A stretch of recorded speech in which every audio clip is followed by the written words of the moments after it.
Hi hello ಎಲ್ರಿಗೂ ನಮಸ್ಕಾರ. ಎಲ್ಲರೂ ಹೇಗಿದ್ದೀರಾ? ನೀವೆಲ್ಲ ಚೆನ್ನಾಗಿದ್ದೀರಾ ಅಂತ ಭಾವಿಸ್ತಾ ಇದ್ದೀನಿ. ನಾನಂತೂ ಸೂಪರಾಗೇ ಇದ್ದೀನಿ. ನಮ್ಮ ಮತ್ತೊಂದು ವಿಡಿಯೋಗೆ ನಿಮಗೆಲ್ರಿಗೂ ಕೂಡ ಸ್ವಾಗತ ಸುಸ್ವಾಗತ. ಹಿಂದಿನ ಕಾಲದಲ್ಲಿ ವೃದ್ಧಾಪ್ಯ ಹತ್ತಿರವಾಗುವಂತಹ ಸಮಯದಲ್ಲಿ ಕೂದಲು ಉದುರುವಂತಹ ಸಮಸ್ಯೆ ಮತ್ತು ಕೂದಲು ಬಿಳಿಕಾಗುವುದೆಲ್ಲ ಸಹಜ ಆಗಿತ್ತು. ನಡು ವಯಸ್ಕರಲ್ಲಿ ಹಾಗೆ ವಯಸ್ಕರಲ್ಲೆಲ್ಲ ಕೂದಲು ಕಪ್ಪಾಗಿಯೇ ಚೆನ್ನಾಗಿ ಇರ್ತಾಯಿದ್ವು. ಮತ್ತು ಬೊಕ್ಕು ತಲೆಯವರು ಅಲ್ಲೋ ಇಲ್ಲೋ ಒಬ್ಬರೋ ಇಬ್ಬರೋ ಕಾಣಲಿಕ್ಕೆ ಸಿಗ್ತಾಯಿದ್ರು. ಇತ್ತೀಚಿನ ದಿನಗಳಲ್ಲಿ ಒತ್ತಡದ ಜೀವನ ಶೈಲಿಯಿಂದಲೋ ಅಥವಾ ಉತ್ತಮ ಆಹಾರದ ಕೊರತೆಯಿಂದಲೋ ಬಹುತೇಕರಲ್ಲಿ ಕೂದಲು ಉದುರುವಂತಹ ಸಮಸ್ಯೆ ಕಾಡ್ತಾ ಇದೆ. ಈ ಕೂದಲು ಉದುರುವಂತಹ ಸಮಸ್ಯೆಗೆ ನಾನು ಯಾವ ರೀತಿ ಹೇರ್ ಕೇರನ್ನು ಮಾಡ್ತೀನಿ ಅಂತ ನಿಮ್ಮ ಜೊತೆ ಇವತ್ತು ನಾನು ಶೇರ್ ಮಾಡ್ತಾ ಇದ್ದೀನಿ. ನನಗೆ ತುಂಬ ದಿನದಿಂದ ಕಂಟಿನ್ಯೂಸ್ ಆಗಿ ಕಮೆಂಟ್ಸ್ ಬರ್ತಾಯಿತ್ತು, ನೀವು ನಿಮ್ಮ ಹೇರ್ ಕೇರ್ ಯಾವ ರೀತಿ ಇರುತ್ತೆ, ನೀವು ಯಾವ ಹೇರ್ ಆಯಿಲನ್ನು ಯೂಸ್ ಮಾಡ್ತೀರಿ ಅಂತ ಕೇಳ್ತಾಯಿದ್ರು. ಅದರಲ್ಲೂ ಪ್ರಿಯಾ ಶೇಟ್ ಅನ್ನೋರಂತೂ ತುಂಬ ಸಲ ಕಮೆಂಟ್ಸ್ ಮಾಡಿದ್ದಾರೆ, ತುಂಬ ವೀಡಿಯೋಸ್ಗೆ ಕಮೆಂಟ್ಸ್ ಮಾಡಿದ್ದಾರೆ. ನಾನು ವಿಡಿಯೋ ಮಾಡಬೇಕು ಅಂತ ಇದ್ದೆ, ಬಟ್ ಆಗಿಲ್ಲ. ಇವತ್ತು ಮಾಡ್ತಾಯಿದ್ದೀನಿ. ಯಾವ ರೀತಿ ಮಾಡ್ತೀನಿ ಅಂತ ತೋರಿಸ್ತಾ ಇದ್ದೀನಿ. ಬನ್ನಿ ವಿಡಿಯೋನ ಸ್ಟಾರ್ಟ್ ಮಾಡೋಣ. ನಾನಿಲ್ಲಿ ಮೊದಲು ಕೆಂಪು ದಾಸವಾಳ ಹೂವನ್ನು ಕೊಯ್ತಾ ಇದ್ದೀನಿ. ಈ ಕೆಂಪು ದಾಸವಾಳ ಹೂವಿನಿಂದ ಎಷ್ಟೆಲ್ಲ ಆರೋಗ್ಯಕಾರಿ ಪ್ರಯೋಜನಗಳಿವೆ. ಇದರ ಪ್ರಯೋಜನಗಳನ್ನು ನೋಡ್ತಾ ಹೋದರೆ ನೀವು ಮನೆಯಲ್ಲಿ ಖಂಡಿತ ಕೆಂಪು ದಾಸವಾಳವನ್ನು ಬೆಳೆಸದೆ ಇರಲಾರಿರಿ. ಇದು ಕೂದಲಿಗೆ ಹೊಳಪನ್ನು ನೀಡಿ ಕಂಡೀಷ್ನರ್ನಂತೆ ಕೆಲಸವನ್ನು ಮಾಡುತ್ತೆ. ಮತ್ತು ಕಪ್ಪಾದ ಉದ್ದ ಕೂದಲಿನ ಸೌಂದರ್ಯ ಕೂಡ ನಮ್ಮದಾಗತ್ತೆ. ಇವಾಗ ಕೆಂಪು ದಾಸವಾಳ ಹೂವನ್ನು ಕೊಯ್ದಿದ್ದಾಯಿತು. ನೆಕ್ಸ್ಟು ಸ್ವಲ್ಪ ದಾಸವಾಳದ ಕುಡಿಯನ್ನು ಕೊಯ್ತಾ ಇದ್ದೀನಿ. ಎಲೆ ಚಿಗುರು ಬರುತ್ತಲ್ಲ ಅದನ್ನ ಕೊಯ್ತಾ ಇದ್ದೀನಿ. ಅದು ಆಯಿತು. ಇವಾಗ ಕರಿಬೇವಿನ ಸೊಪ್ಪನ್ನು ಕೊಯ್ಲಿಕ್ಕೆ ಹೋಗಿದ್ದೀನಿ. ನಾನಿಲ್ಲಿ ಕರಿಬೇವಿನ ಸೊಪ್ಪನ್ನು ಕೊಯ್ತಾ ಇದ್ದೀನಿ. ಕರಿಬೇವಿನಲ್ಲಿ ಉನ್ನತ ಮಟ್ಟದ ಆ್ಯಂಟಿ ಆಕ್ಸಿಡೆಂಟ್ಗಳು ಇವೆ. ಇದು ತಲೆಬುರುಡೆಗೆ ನಮಗೆ ಮಾಯ್ಶ್ಚರೈಸ್ ಅಂತೆ ಕೆಲಸವನ್ನು ಮಾಡುತ್ತೆ ಮತ್ತು ತಲೆ ಹೊಟ್ಟನ್ನು ಕಡಿಮೆ ಮಾಡುತ್ತೆ. ಅಮಿನೋ ಆಮ್ಲ ಕೂಡ ಸಮೃದ್ಧವಾಗಿರೋದ್ರಿಂದ ಕೂದಲು ತುಂಡಾಗುವುದನ್ನು ತಪ್ಪಿಸುತ್ತೆ. ಮತ್ತು ಇದರಲ್ಲಿ ಇರುವಂತಹ ಪ್ರೋಟೀನ್ ಬೆಟಾ ಕ್ಯಾರೋಟಿನ್ ಕೂದಲು ಉದುರುವುದನ್ನು ತಡೆಯುತ್ತೆ. ನೆಕ್ಸ್ಟು ಒಂದೆಲ್ಗನ ಕೊಯ್ತಾ ಇದ್ದೀನಿ.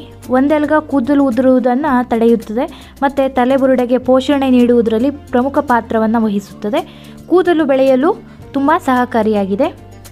ನೋಡಿ, ಒಂದೆಲ್ಗನ ನಾನಿಲ್ಲಿ ಕೊಯ್ತಾ ಇದ್ದೀನಿ.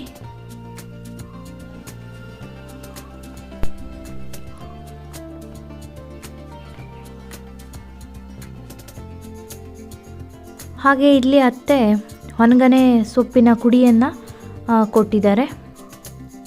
ಇದು ಹೊನಗನೆ ಸೊಪ್ಪು.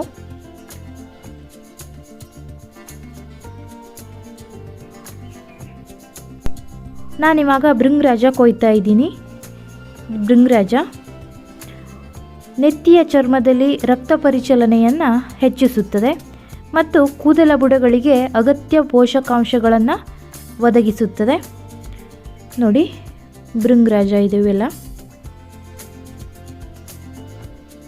ಇವಾಗ ಭೃಂಗರಾಜ ಕೊಯ್ದಿದ್ದಾಯಿತು. ಹಾಗೆ ಇವಾಗ ಆಲೂವೆರಾ ಕೊಯ್ಯೋಣ. ಆಲೂವೆರಾದಲ್ಲಿ 20 ಖನಿಜಗಳು, 18 ಅಮೈನೋ ಆಮ್ಲಗಳು ಮತ್ತು 12 ವಿಟಮಿನ್ಗಳನ್ನು ಒಳಗೊಂಡಿದ್ದು 75ಕ್ಕೂ ಹೆಚ್ಚು ಪೋಷಕಾಂಶಗಳನ್ನು ಇದು ಹೊಂದಿದೆ. ಕೂದಲು ಉದುರುವುದನ್ನು ಕಡಿಮೆ ಮಾಡುತ್ತದೆ. ಅದರ ಜೊತೆ ಕೂದಲಿನ ಆರೋಗ್ಯ ಕೂಡ ಉತ್ತಮಗೊಳಿಸುತ್ತದೆ. ಇವಾಗ ಆಲೂವೆರಾ ಕೊಯ್ದಿದ್ದಾಗಿದೆ ನೋಡಿ.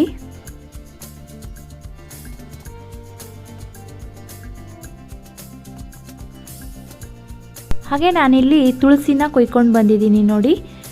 ಇದು ನೆತ್ತಿಯನ್ನು ತಂಪಾಗಿರಿಸುತ್ತದೆ ಮತ್ತು ನೆತ್ತಿಯ ರಕ್ತ ಪರಿಚಲನೆಯನ್ನು ಸುಧಾರಿಸುತ್ತದೆ. ಅಲ್ಲದೆ B12 ವಿಟಮಿನ್ ಕೊರತೆಯಿಂದ ಉಂಟಾಗುವಂತಹ ಬಿಳಿ ಕೂದಲಿನ ಸಮಸ್ಯೆಗೆ ನಿವಾರಣೆ ಮಾಡಲು ತುಳಸಿ ಒಳ್ಳೆಯ ಮದ್ದಾಗಿದೆ. ಕೆಂಪು ದಾಸವಾಳ ಹಾಗೆ ಭೃಂಗರಾಜ ನೋಡಿ. ಭೃಂಗರಾಜ ಇದು ಒಂದೆಲ್ಗ.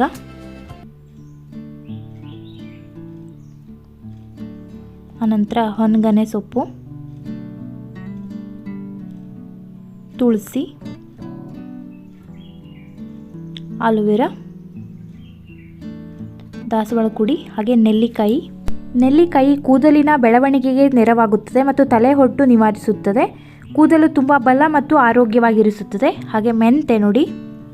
ಮೆಂತ್ಯ ತಲೆ ಕೂದಲಿನ ಹೊಳಪು ಮತ್ತು ಸಾಂದ್ರತೆಯನ್ನು ಹೆಚ್ಚಿಸುತ್ತದೆ. ಕೂದಲಿನ ಬೇರುಗಳಿಗೆ ಇರಬೇಕಾದಂತಹ ಎಲ್ಲ ಪೌಷ್ಟಿಕ ಸತ್ವಗಳು ಸಿಕ್ಕಂತಾಗುತ್ತವೆ. ಹಾಗೆ ಇದು ಕರಿಬೇವು. ಇವಿಷ್ಟು ಬೇಕು ನಮಗೆ ಹೇರ್ ಆಯಿಲನ್ನು ಮಾಡಲಿಕ್ಕೆ. ಇವಾಗ ಹೇಗೆ ಮಾಡೋದು ಅಂತ ನೋಡೋಣ. ಇದ್ರ ಜೊತೆ ಮನೆಯಲ್ಲಿಯೇ ತಯಾರಿಸಿದಂತಹ ಸ್ವಲ್ಪ ಕೊಬ್ಬರಿ ಎಣ್ಣೆನ ಇಟ್ಕೊಂಡಿದ್ದೀನಿ. ನಾನಿವಾಗ ಎಲ್ಲ ಕೊಯ್ದಿರುವಂತಹದ್ದನ್ನು ಎಲ್ಲ ತೊಳೆದು ಇಟ್ಕೊಂಡಿದ್ದೀನಿ.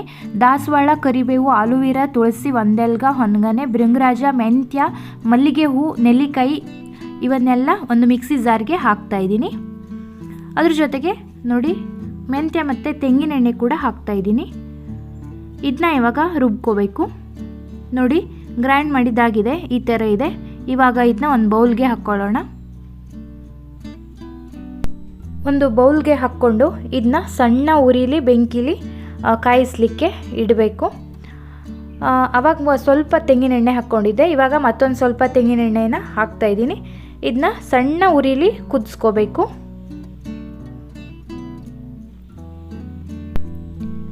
ಎಣ್ಣೆ ಕುದೀತಾ ಇದೆ ನೋಡಿ, ಸೈಡ್ಗೆಲ್ಲ ಯಾವ ಥರ ಬಿಟ್ಕೊಳ್ತಾ ಇದೆ ಎಣ್ಣೆ.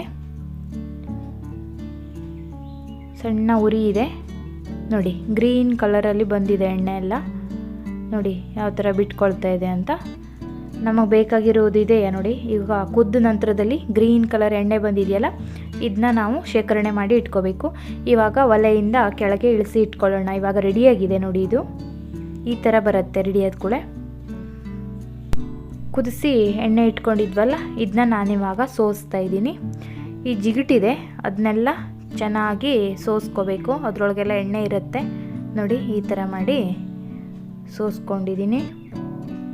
ಇವಾಗ ಇವಿಷ್ಟು ಎಣ್ಣೆ ರೆಡಿಯಾಗಿದೆ. ನಮ್ಮ ಹೇರ್ ಆಯಿಲ್ ಇವಾಗ ರೆಡಿಯಾಗಿದೆ.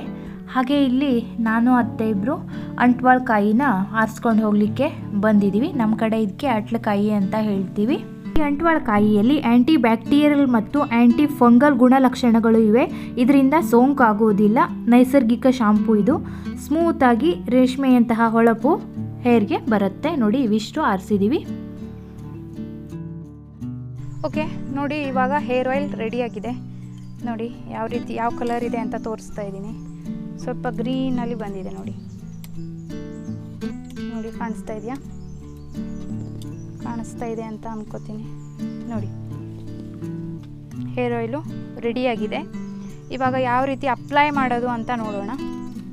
ನಾವು ಇವಾಗ ಮೊದಲು ಹೇರನ್ನು ಜಡಕ್ಕೂ ತೆಕ್ಕೋಬೇಕು. ಈ ಸಿಕ್ಕ ಇರುತ್ತಲ್ಲ ಹೇರಲ್ಲಿ, ಅದನ್ನ ಮೊದಲು ಚೆನ್ನಾಗಿ ತೆಕ್ಕೋಬೇಕು. ನಾವು ಯಾವತ್ತೂ ಹಣಿಗೆಯಲ್ಲಿ ಈ ಥರ ದೊಡ್ಡ ದೊಡ್ಡ ಹಲ್ಲಿರುತ್ತಲ್ಲ, ಇದರೊಳಗೆ ಜಡಕನ್ನು ತೆಕ್ಕೋಬೇಕು. ಅಂದರೆ ಈಸಿಯಾಗಿ ಬರುತ್ತೆ. ಇಲ್ಲಾಂದರೆ ಈ ಸಣ್ಣ ಹಲ್ಲಲ್ಲಿ ತೆಗೆದಾಗ ಕೂದಲು ತುಂಬ ಹೋಗುವಂತಹ ಚಾನ್ಸಸ್ ಇರುತ್ತೆ. ಸೊ ಹಾಗಾಗಿ ಈ ದೊಡ್ಡದರಲ್ಲಿ ಸಿಕ್ಕನ್ನು ಬಿಡಿಸ್ಕೋಬೇಕು.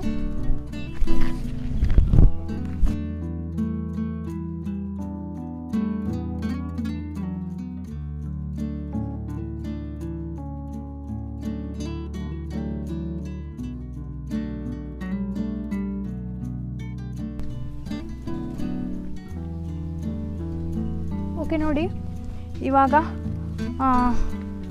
ಹೇರ್ ಸಿಕ್ಕೆಲ್ಲ ತೆಗೆದಾಕಿದೆ. ಈ ಜಡ್ಕು ಅಂತ ಹೇಳ್ತೀವಲ್ಲ, ಜಡ್ಕು ಯಾವುದೂ ಇಲ್ಲ, ಚೆನ್ನಾಗಿ ತೆಗೆದಿದ್ದೀನಿ.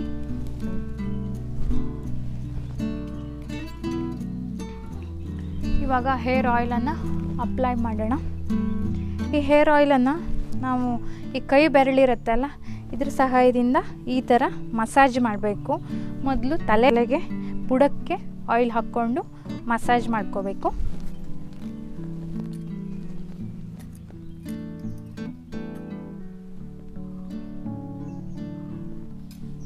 ನೋಡಿ ಈ ಥರ ಆಯಿಲ್ ಹಾಕ್ಕೊಂಡಿದ್ದೀನಿ.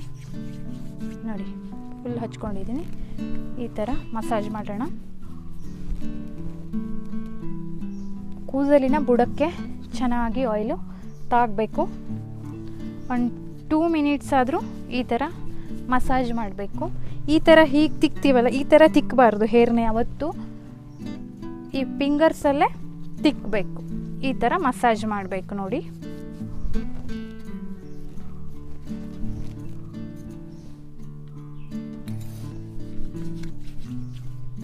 ನೋಡಿ ಎಣ್ಣೆ ಹಾಕ್ಕೊಂಡಿದ್ದೀನಿ. ಮತ್ತು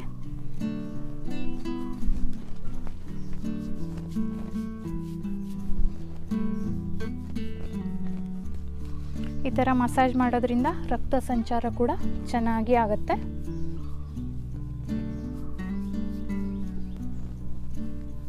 ಕೂದಲಿನ ಬುಡಕ್ಕೂ ಸಹ ಎಣ್ಣೆ ಚೆನ್ನಾಗಿ ಹಿಡ್ಕೊಳ್ಳುತ್ತೆ.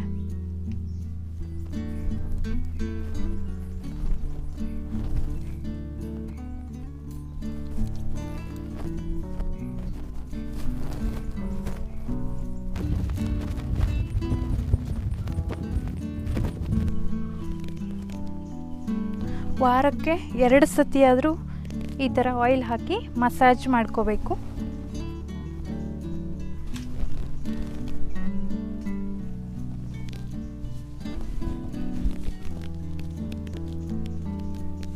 ನಾನು ವಾರಕ್ಕೆ 2 ಸಲ ಹಾಕಿ ಈ ಥರ ಮಸಾಜ್ ಮಾಡ್ಕೋತೀನಿ.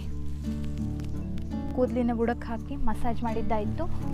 ಒಮ್ಮೆ ಕೂದಲಿಗೂ ಸಹ ಎಣ್ಣೆನ ಈ ಥರ ಹಚ್ತೀನಿ ನೋಡಿ.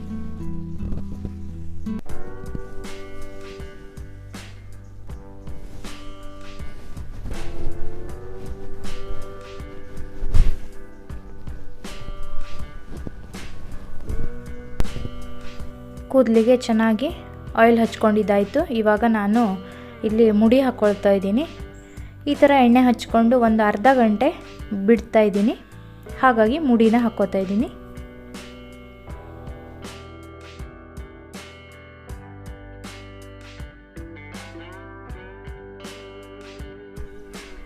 ಇದು ನೋಡಿ ಅಟ್ಲೆಕಾಯಿ ಅಂತ ಹೇಳ್ತೀವಿ ಇದಕ್ಕೆ.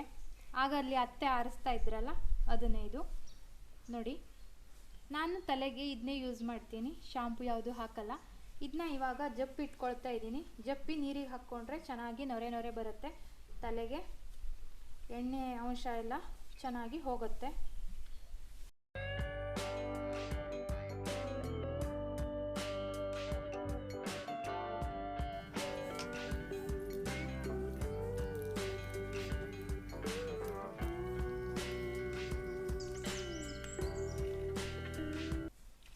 ಓಕೆ, ನಾನಿವಾಗ ಇದು ರೆಡಿಯಾಗಿದೆ. ತಲೆ ಸ್ನಾನ ಮಾಡ್ಕೊಬಂದು ಆನಂತರ ವಿಡಿಯೋನ ಮತ್ತೆ ಕಂಟಿನ್ಯೂ ಮಾಡ್ತೀನಿ. ನಾನಿವಾಗ ಸ್ನಾನನ ಮಾಡ್ಕೊಂಡು ಬಂದಿದ್ದೀನಿ. ಹಾಗೆ ಸ್ವಲ್ಪ ಕೆಂಡನ ತಂದಿಟ್ಕೊಂಡಿದ್ದೀನಿ ನೋಡಿ. ಒದ್ದೆ ಕೂದಲನ್ನು ಸ್ವಲ್ಪ ಸಾಂಬ್ರಾಣಿ ಹೊಗೆಯಲ್ಲಿ, ಧೂಪ ಅಂತ ಹೇಳ್ತೀವಲ್ಲ ಅದರೊಳಗೆ ಸ್ವಲ್ಪ ಒಣಗಿಸ್ಕೊಳ್ಬೇಕು. ನಾವು ತಲೆ ಸ್ನಾನ ಮಾಡಿದಾಗ ಯಾವತ್ತೂ ಕಾಟನ್ ಟವಲ್ನೇ ಯೂಸ್ ಮಾಡಬೇಕು. ಹಾಗೆಯೇ ಒದ್ದೆ ಕೂದಲನ್ನು ಯಾವತ್ತೂ ಬಾಚಬಾರ್ದು. ಸಾಂಬ್ರಾಣಿ ಹೊಗೆಯಲ್ಲಿ ಇಲ್ಲಿ ನಾನು ಒದ್ದೆ ಕೂದಲನ್ನು ಸ್ವಲ್ಪ ಒಣಗಿಸ್ಕೊಳ್ತಾ ಇದ್ದೀನಿ ನೋಡಿ. ಈ ತರಹ ಮಾಡೋದ್ರಿಂದ ಕೂದಲು ತುಂಬ ಬಲ ಮತ್ತು ಆರೋಗ್ಯಕರವಾಗಿರುತ್ತದೆ ಮತ್ತು ಕೂದಲಿನ ಬೆಳವಣಿಗೆಗೆ ನೆರವಾಗುತ್ತೆ. ನಮ್ಮ ಇವತ್ತಿನ ಈ ವಿಡಿಯೋ ಇಷ್ಟ ಆದರೆ ಏನು ಮಾಡಬೇಕು ಅಂತ ಗೊತ್ತಲ್ಲ? ಪ್ಲೀಸ್ ಒಂದು ಲೈಕ್ ಮಾಡಿ. ನಾವು ಸಿಗೋಣ ಮುಂದಿನ ವಿಡಿಯೋ ಜೊತೆ.